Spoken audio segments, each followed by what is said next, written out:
In question 4, we have to solve this equation which has x minus 5 by 3 on the LHS and x minus 3 divided by 5 on the RHS.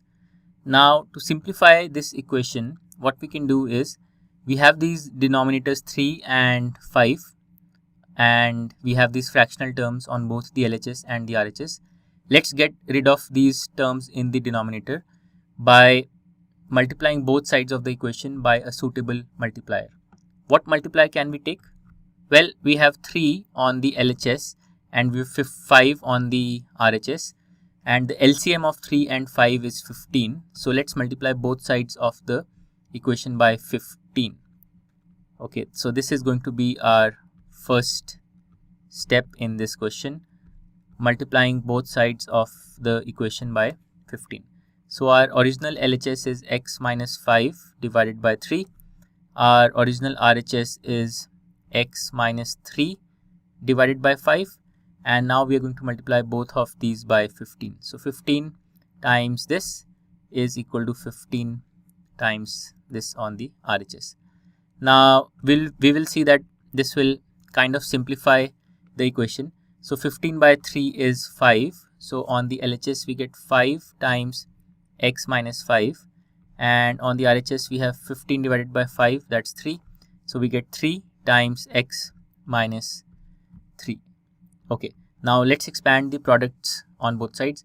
So 5 times x is 5x. So we have 5x minus 5 times minus 5, that's minus 25. So we get 5x minus 25 on the LHS. On the RHS we have 3 times x, so that's 3x, and then 3 times minus 3, so that's minus 9. Now let's combine the variable terms. We have this 3x on the LHS, let's transpose it on the RHS. We have this 3x, let's transpose it to the LHS. We will get 5x minus 25, and then the transposed term will become minus 3x, and on the RHS we will have minus 9. Now 5x minus 3x is 2x, so we have 2x minus 25 equal to minus 9. And now let's combine the constant terms. So we have minus 25 on the LHS, let's transpose it to the RHS, so it will become plus 25, and we will get 2x is equal to minus 9 plus 25. Minus 9 plus 25 is 16, so we will get 2x is equal to 16. And finally we just need to divide both sides of the equation by 2 so that we can get rid of this 2 on the LHS. So we will get x is equal to 16 divided by this 2 from the LHS. So 16 by 2 is 8, and hence we get our solution, x is equal to 8. So this completes question number 4.